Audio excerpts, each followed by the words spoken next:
Good morning बच्चों। I hope all of you will be good. बच्चों, आज हम कक्षा 5 की हिंदी व्याकरण पुस्तक पंखुड़ी का पाठ 5 संज्ञा का अध्ययन करेंगे। संज्ञा को हम कक्षा 1 से पढ़ते आ रहे हैं, लेकिन जब हम कक्षा 1 में होते हैं तो वहाँ पे जो संज्ञा का जो रूप होता है वो थोड़ा शॉर्ट में होता है। लेकिन जैसे जैसे हम अपर क्लासेस में बढ़ते जाते हैं तो जो हमारी चीज़ें होती हैं उनकी और डिटेल्स आती जाती है। ठीक है, तो आज जो हमारा पाठ है संज्ञा, उसका हम अध्ययन करेंगे, जिसको हम इंग्लिश में नाउन बोलते हैं। ठीक है, तो सबसे पहले मैं आपको बताती हूँ संज्ञा की परिभाषा, कि संज्ञा की परिभाषा क्या होती है, संज्ञा किसे कहते हैं। ठीक है, तो संज्ञा की परिभाषा है किसी वस्तु, व्यक्ति, प्राणी, भाव तथा स्थान को संज्ञा कहते हैं। ठीक है, ये परिभाषा हम क्लास 1 से पढ़ते आ रहे हैं। ठीक है, तो मैं आशा करती हूँ कि शायद ये परिभाषा आपको बहुत अच्छे से याद होगी। अब हम इसके उदाहरण देखें तो किसी वस्तु जैसे टेबल है, कलम है, व्यक्ति कौन, राम, श्याम, गीता, सीता, कोई भी हो सकता है, किसी व्यक्ति का नाम। प्राणी, प्राणियों में क्या आता है, गाय, बकरी, शेर, चीता, ये सब क्या हो गए, प्राणी हो गए। भाव जैसे मीठा, कड़वा, तथा स्थान, स्थान कोई सा भी स्थान हो सकता है, दिल्ली, मुंबई, अजमेर, जयपुर आदि। ठीक है, तो आपको समझ में आ गया होगा कि परिभाषा संज्ञा क्या होती है। ठीक है, मैंने आपको उदाहरण देकर समझा दिया है। अब आगे हम संज्ञा को थोड़ा डिटेल में पढ़ेंगे, इसके बारे में और जानकारी प्राप्त करेंगे। ठीक है, अब आप बच्चों, आप अपनी पुस्तक में देखो तो एक चित्र दे रखा है। चित्र बड़ा सुंदर सा लग रहा है। इसमें हमें एक हिरन दिखाई दे रहा है और एक पेड़ के पीछे एक शिकारी छिपा हुआ है। अब इसके नीचे आप देखोगे तो कुछ वाक्य लिखे हुए हैं। आप उन वाक्य को पढ़िए। जैसे एक हिरनी थी बहुत सुंदर। ठीक है, एक हिरनी थी बहुत सुंदर, उसका नाम मीरा। ठीक है, उसका नाम था मीरा। जंगल में सारा दिन वह उछल कूद करती, उसका नरम मुलायम शरीर सबका मन मोह लेता। एक बार एक शिकारी ने उसे पकड़ने के लिए जाल बिछाया, पर वह पकड़ में ना आई। ठीक है, पढ़ लिया हमने इसको। तो देखो, कुछ जो शब्द हैं वह एक डार्क कर रखा है, उनको रेड कलर से डार्क कर रखा है। ठीक है, वो अलग कलर से लिखे हुए हैं। जैसे हिरनी, मीरा, जंगल, नरम, मुलायम, शिकारी, जाल, ये शब्द हैं जो कि डार्क रेड पेन से लिखे हुए हैं। ऊपर लिखे वाक्यों में कुछ नाम दिए गए हैं। ठीक है, जैसे व्यक्ति और प्राणियों के नाम देखेंगे तो हम, हिरनी क्या है, एक प्राणी है। ठीक है, और मीरा क्या है, एक व्यक्ति का नाम है, और शिकारी भी एक व्यक्ति है। ठीक है, अब वस्तु का नाम क्या हो गया, जाल। ठीक है, स्थान का नाम क्या हो गया, जंगल। और भाव के नाम क्या हो गए उसमें, जैसे सुंदर है, नरम है, मुलायम, ये क्या है, भाव है। जिनको भाव क्या होता है, भाव को क्या हम देख नहीं सकते, सिर्फ उसको हम फील कर सकते हैं। ठीक है, तो ये सभी नाम किसके हैं, संज्ञा के हैं। तो इन्हीं सभी नामों को हम संज्ञा कहते हैं। इस प्रकार हम कह सकते हैं कि किसी व्यक्ति, वस्तु, स्थान, प्राणी या भाव के नाम को संज्ञा कहा जाता है। ठीक है बच्चों, अब जो ये संज्ञा की परिभाषा है यह आपको अच्छे से याद करनी है। ठीक है, अब हम आगे बढ़ते हैं। अब दूसरा और मैं अब समझाने के लिए एक चित्र और दिखा रही हूँ आपको, उसको भी आपको समझना है कि जो चित्र है इसमें 2 बच्चे दिखाई दे रहे हैं और एक प्लेग्राउंड है। बच्चों के हाथ में, एक के हाथ में बैट है और दूसरे के हाथ में बॉल है। अब क्या लिखा हुआ है इनके नीचे, रोहन रेहान का मित्र है। अब इसमें व्यक्ति हो गए 2, रोहन और रेहान। ठीक है, दोनों में गहरी मित्रता है। तो मित्रता क्या हो गई, भाव हो गया यहाँ पे। ये दोनों दिल्ली के लाजपत नगर में रहते हैं। दिल्ली और लाजपत नगर स्थान हो गए। दोनों मैदान में क्रिकेट खेलने जा रहे हैं। मैदान क्या हो गया, स्थान हो गया। रोहन के हाथ में बैट तथा रेहान के हाथ में बॉल है। अब बैट और बॉल यहाँ पे क्या हो गए, वस्तु हो गए। ठीक है, अब जो शब्द डार्क लिखे हुए हैं, जो रेड हमें दिख रहे हैं, रेड शब्द, रेड पेन से जो लिखे हुए शब्द हैं, वो सब क्या है, कोई वस्तु, व्यक्ति, स्थान या किसी भाव का ही नाम है। तो बच्चों, जहाँ तक मैं सोचती हूँ कि आपको ये सारी चीजें समझ में आ गई होंगी। अब पढ़ेंगे हम संज्ञा के भेद, कि संज्ञा के कितने भेद होते हैं। अब तक हम पढ़ते आए हैं कि संज्ञा के तीन भेद होते हैं, ठीक है। मुख्यतः वैसे तीन भेद ही होते हैं, व्यक्तिवाचक, जातिवाचक, भाववाचक। किंतु जब हम थोड़ी अपर क्लास में आ जाते हैं तो चीज़ें कि मैंने बताया था कि थोड़ी डिटेल्स में होती हैं, तो जातिवाचक के भी दो और भेद बता दिए गए। एक होता है द्रव्यवाचक और एक होता है समुदायवाचक। इस प्रकार हम कह सकते हैं कि संज्ञा के 5 भेद होते हैं। पहला है व्यक्तिवाचक, दूसरा है जातिवाचक, तीसरा है भाववाचक, चौथा है द्रव्यवाचक और पांचवा है समुदायवाचक। ठीक है बच्चों, अब पढ़ेंगे हम सबसे पहले व्यक्तिवाचक संज्ञा की व्यक्तिवाचक संज्ञा क्या होती है। अब तक तो हमने सिर्फ संज्ञा के बारे में पढ़ा था, लेकिन अब जो इसके भेद हैं, भेद कौन कौन से बताए मैंने इसके, व्यक्तिवाचक, जातिवाचक, भाववाचक, द्रव्यवाचक और समुदायवाचक। अब हम जो पढ़ेंगे वह पढ़ेंगे व्यक्तिवाचक संज्ञा के बारे में, जिसको इंग्लिश में प्रॉपर नाउन कहा जाता है। अब हम सबसे पहले व्यक्तिवाचक संज्ञा की परिभाषा देखेंगे, उसके बाद ही हम समझ पाएंगे कि व्यक्तिवाचक संज्ञा क्या होती है। जो संज्ञा शब्द किसी विशेष व्यक्ति, ठीक है, विशेष जुड़ गया है इसमें, ध्यान रखना इस परिभाषा को थोड़ा गौर से देखना कि जो संज्ञा शब्द किसी विशेष व्यक्ति, वस्तु या स्थान के बारे में बताते हैं उन्हें व्यक्तिवाचक संज्ञा कहते हैं। ठीक है, संज्ञा की परिभाषा क्या थी कि किसी व्यक्ति, वस्तु, स्थान, प्राणी या भाव के नाम को संज्ञा कहा जाता है, लेकिन व्यक्तिवाचक में क्या हो गया, किसी विशेष वस्तु, व्यक्ति या स्थान के बारे में जो बताया जाएगा वह क्या कहलाएगा, वह व्यक्तिवाचक संज्ञा कहलाएगी। ठीक है, अब 2 चित्र दे रखे हैं, उन चित्रों के नीचे वाक्य लिखे हुए हैं, उनसे हम थोड़ा समझने का प्रयास करते हैं। ठीक है, पहला चित्र किसका है, आप इस चित्र को अच्छे से पहचानते होंगे बच्चे। ये है हमारे देश के प्रधानमंत्री श्री नरेंद्र मोदी जी। ठीक है, तो भारत के प्रधानमंत्री श्री नरेंद्र मोदी जी हैं। अब नरेंद्र मोदी जी किसी एक विशेष व्यक्ति का नाम है, अतः इस वाक्य में क्या होगा, व्यक्तिवाचक संज्ञा होगी। समझ में आ गया बच्चों। अब दूसरा चित्र देखते हैं। कुणाल कक्षा का होनहार छात्र है। ठीक है, अब कुणाल, कक्षा में एक ही कुणाल और वो कैसा है, होनहार है। ठीक है, तो इसमें क्या हो गया, व्यक्तिवाचक संज्ञा हो गई। अब मैं व्यक्तिवाचक संज्ञा के बारे में कुछ और आपको इस चित्र के माध्यम से बताने का प्रयास करती हूँ। जैसे पहला चित्र है, किसका है, वो भारत का नक्शा, यानी कि वो हमारा देश भारत है। तो भारत एक ही है और विशेष भी है, तो यह व्यक्तिवाचक संज्ञा होगी। अब सपना है, पता है हमें ये सपना ही है, तो विशेष हो गई है, तो ये क्या होगी, व्यक्तिवाचक संज्ञा होगी। योगी जी, ये कौन है योगी जी, योगी जी के बारे में आप जानते हैं, योगी जी उत्तर प्रदेश के मुख्यमंत्री हैं। ठीक है, तो यहाँ पे भी व्यक्तिवाचक संज्ञा है। होली, जितने भी त्योहार होते हैं वह सब व्यक्तिवाचक संज्ञा में ही आते हैं। फिर रामायण, रामायण क्या है, विशेष है हमारे लिए। रामायण के बारे में आप जानते हो, सबने देखी होगी, सबने इसके बारे में सुना होगा। ठीक है, तो यहाँ पे भी व्यक्तिवाचक संज्ञा है। उसके बाद रक्षाबंधन, जैसा मैंने अभी बताया, जो त्योहार होते हैं वे उनमें क्या होता है, वे सभी किस में आते हैं, व्यक्तिवाचक संज्ञा में आते हैं। हिमालय, ये भी क्या है, व्यक्तिवाचक संज्ञा है। अशोक मार्ग, कोई रास्ता जा रहा है उसका नाम अशोक मार्ग है, तो वहाँ क्या होगा, व्यक्तिवाचक संज्ञा होगी। उत्तर दिशाएं, जितनी भी दिशाएं वे सभी व्यक्तिवाचक संज्ञा के अंतर्गत ही आती हैं। तो बच्चों, आपको व्यक्तिवाचक संज्ञा के बारे में अच्छे से पता चल गया होगा। ठीक है, अब हम आगे बढ़ते हैं। सचिन अच्छा खिलाड़ी है। ठीक है, सचिन के बारे में जानते हो आप, तो इस वाक्य में क्या हो गया, सचिन एक व्यक्तिवाचक संज्ञा हो गई। इंडिया गेट दिल्ली में है, दिल्ली का जो इंडिया गेट देखा है बच्चों आपने, ठीक है, आप कभी घूमने जाना वहाँ पे और इंडिया गेट देख के आना। तो इस वाक्य में क्या हो गया, इंडिया गेट में क्या है, व्यक्तिवाचक संज्ञा है। कलश कलश सुंदर है। ठीक है, तो विशेषता बताई जा रही है, विशेष गुण है उसके अंदर कुछ, तो यहाँ पे भी व्यक्तिवाचक संज्ञा ही होगी। ठीक है बच्चों, अब हम आगे बढ़ते हैं। अब कुछ और चीज़ें दे रखी हैं, उनके माध्यम से मैं आपको समझाने का प्रयास करती हूँ कि क्या क्या चीज़ें हैं जिनसे हमें पता चलेगा कि यहाँ पर व्यक्तिवाचक संज्ञा है।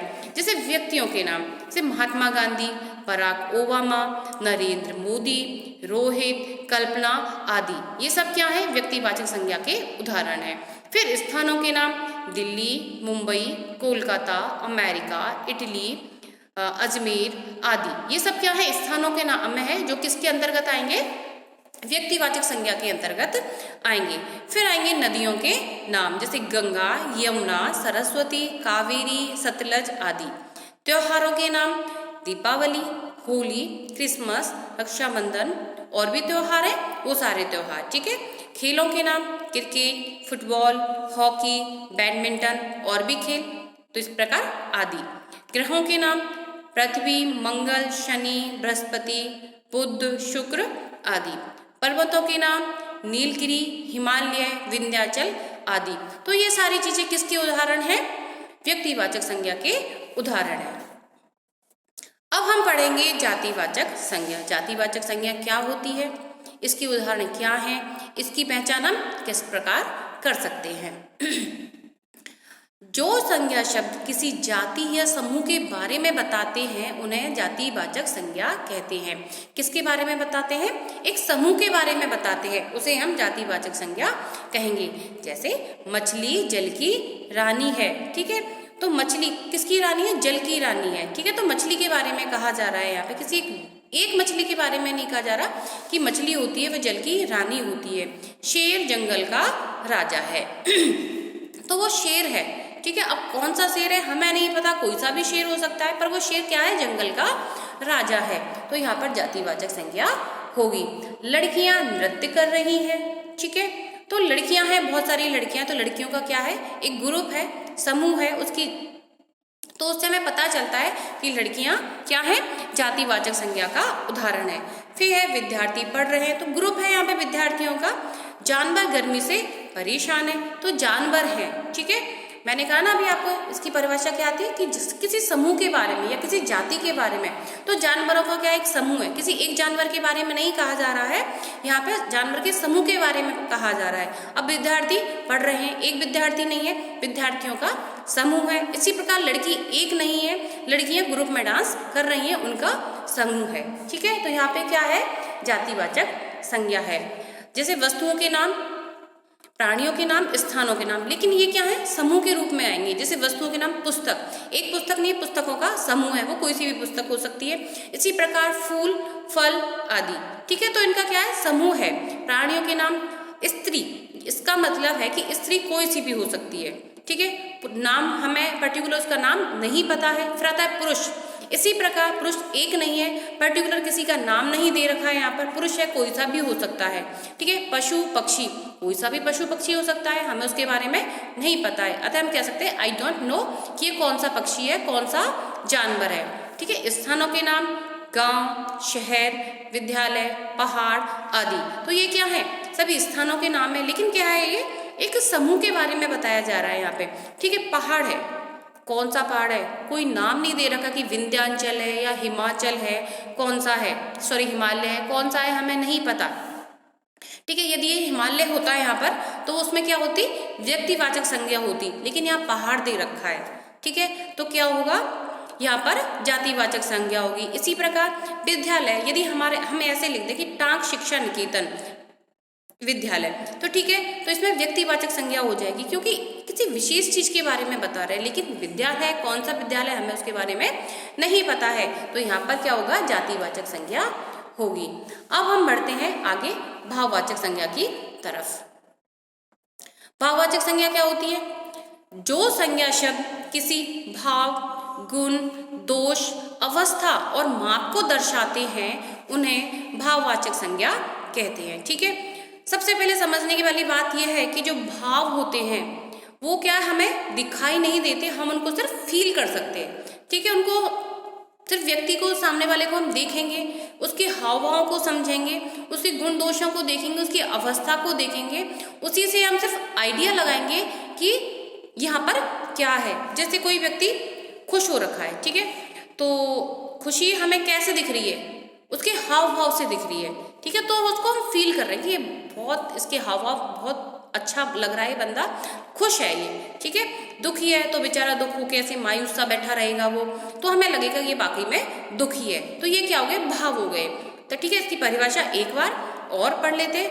जो संज्ञा शब्द किसी भाव, गुण, दोष, अवस्था और माप को दर्शाते हैं उन्हें भाववाचक संज्ञा कहते हैं। चारों ओर हरियाली है, तो हरियाली को हम क्या करेंगे? देखेंगे, फील करेंगे कि हमें अच्छा लग रहा है, चारों तरफ हरियाली है, तो हरियाली क्या हो जाएगी, एक भाव है यहाँ पर, यह आम बहुत मीठा है। तो मीठा शब्द क्या है यहाँ पर, एक भाव है। इसी प्रकार आप देखोगे, इस चित्र को देखिए, एक व्यक्ति है, वो एक बच्चे को डांट रहे हैं, तो उनको व्यक्ति को क्या क्रोध आ रहा है, वो चिल्ला रहे हैं, ठीक है। दो बच्चे हैंडशेक कर रहे हैं, तो वो क्या हो गया, दोनों, हमें इससे फील हो रहा कि दोनों के बीच में क्या है, मित्रता है। अब एक वृद्ध व्यक्ति है और एक छोटा बच्चा है, तो वो उसको आत्मीयता दिखा रहे हैं, तो इसका मतलब है कि वो उसके प्रति दया का भाव रखते हैं।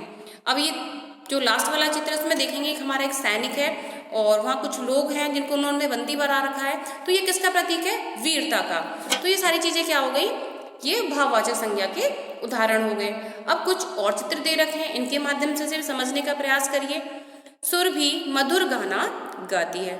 अब सुरभि गाना गा रही है, हम उसको सुनेंगे, फील करेंगे, तो उसी से हमें आइडिया लगेगा कि सुरभि कैसा गाना गाती है, मधुर। तो मधुर शब्द क्या है, एक भाववाचक संज्ञा है। फिर गोपी परिश्रमी किसान है, परिश्रम कर रहा है वो, ठीक है, तो हम उसको देख रहे हैं, ठीक है, और फिर फील करते हैं कि वाकई में वो बहुत मेहनत करता है, इसका मतलब गोपी कैसा किसान है, परिश्रमी है। रीना बहुत सुंदर है, हमें वो लड़की दिख रही है, उसके जो फीचर्स हैं उनसे हम पता लगाएंगे कि रीना सुंदर है, ठीक है। तो आपको मैं सोचती हूँ कि भाववाचक संज्ञा का भी अच्छे से ज्ञान हो गया होगा। और इसके उदाहरण दे रखे हैं, जैसे मित्रता, मिठास, सजावट, बुराई, अच्छाई, क्रोध, खुश, दुखी, ये सब क्या है, भाववाचक संज्ञा के उदाहरण हैं। अब पढ़ेंगे हम द्रव्यवाचक संज्ञा। जो संज्ञा शब्द किसी द्रव्य, धातु, पदार्थ आदि के बारे में बताते हैं, उन्हें द्रव्यवाचक संज्ञा कहते हैं, ठीक है। ध्यान से समझना कि ऐसे शब्द होने चाहिए वो किसी द्रव्य के बारे में। द्रव्य क्या मतलब, किसी पतली चीज, जैसे लिक्विड चीजें होती हैं, जैसे दूध है, पानी है, ठीक है, जूस है, ये सब क्या है, द्रव्य चीजें। धातु कोई ठोस, जैसे सोना, चांदी, ठीक है। पदार्थ कोई सा भी पदार्थ हो सकता है। आदि के बारे में बताते हैं, उन्हें द्रव्यवाचक संज्ञा कहते हैं। चित्र दे रखा है आपकी पुस्तक में, देखो उसके नीचे एक वाक्य भी लिखा हुआ है, आप पानी पिएंगे, तो पानी क्या है, एक एक द्रव्य है, तो यहाँ पे द्रव्यवाचक संज्ञा होगी, ठीक है। द्रव्यवाचक संज्ञा को हम कहते हैं मटीरियल नाउन, ठीक है, इंग्लिश में, और हिंदी में होता है द्रव्यवाचक। अब जो दूसरा है, ये एक रिंग का एक चित्र दे रखा है, उसके नीचे वाक्य लिखा है, यह सोने की अंगूठी है। अब सोना क्या है, एक धातु है, सोना एक धातु है, ठीक है, तो यहाँ पर क्या होगा, द्रव्यवाचक संज्ञा होगी। इसी प्रकार ये पानी है, फल है, और ये क्या है, सोना है, तो ये सब किसके उदाहरण है, द्रव्यवाचक संज्ञा के उदाहरण है। अब पढ़ेंगे हम समुदायवाचक संज्ञा, जैसा कि नाम है, समुदाय यानी कि कुछ लोगों का ग्रुप, समूह या समुदाय। जो शब्द किसी समूह, झुंड या समुदाय के बारे में बताते हैं, उन्हें समुदायवाचक संज्ञा कहते हैं। कैसे शब्द, जो किसके बारे में बता रहे हैं, किसी समूह, झुंड या समुदाय के बारे में बताते हैं, उसे समुदायवाचक संज्ञा कहते हैं। अब देखो, परिवार में सभी साथ रहते हैं, ठीक है, परिवार में पता है हम, परिवार किससे बनता है, कई लोगों से बनता है, कई लोगों के समूह से बनता है, तो यहाँ पे क्या होगी, समुदायवाचक संज्ञा होगी। इसी प्रकार हाथियों का झुंड आ रहा है, एक हाथी नहीं है, झुंड का झुंड आ रहा है उनका, वो लोग ग्रुप में आ रहे हैं, तो यहाँ पे भी समुदायवाचक संज्ञा होगी। अब कार, पहाड़, फल, ठीक है, ये भी समुदायवाचक संज्ञा के ही उदाहरण है, ठीक है। अब है कक्षा, झुंड, भीड़, सेना, गुच्छा, ठीक है, बहुत सारी चीजें, कई सारी चीजें हैं, साथ में है, जैसे सेना है, सेना में एक से सेना नहीं बनती, बहुत सारे लोगों से मिलकर सेना बनती है, ठीक है। भीड़, बहुत सारे लोगों से मिलकर भीड़ बनती है। झुंड, एक पक्षी या किसी चीज, हम लोग इकट्ठे हो जाए, कहते हैं ना झुंड का झुंड बना लिया है, तो बहुत सारी चीजों को मिलकर ही झुंड बनता है। कक्षा में बहुत सारे, कक्षा कब बनेगी, जब उसमें बहुत सारे विद्यार्थी होंगे, ठीक है। गुच्छा, तो कई चीजों, जैसे कई चीजें मिल गई, जैसे चाबी, एक चाबी का गुच्छा नहीं होता, चाबी गुच्छा किसका होता है, जब एक से अधिक चीजें होंगी, उसमें एक से अधिक चाबियां होंगी, तभी वे गुच्छे का रूप लेंगी। तो समुदायवाचक भी आपको समझ में आ गया होगा, ठीक है बच्चों। चैप्टर थोड़ा लंबा हो रहा है, इसलिए मैं आपको इस वाले वीडियो में सिर्फ इतना ही बताऊंगी, ठीक है। आगे वाले जो चीजें हैं वो मैं आपको दूसरे वीडियो में बताऊंगी। ठीक है बच्चों, तो आज हमने क्या पढ़ा, संज्ञा पढ़ी, उसके भेद के बारे में पढ़ा। ठीक है बच्चों, तो आगे की जो चीजें हैं वो हम अब पढ़ेंगे अपने अगले वीडियो के अंदर। धन्यवाद।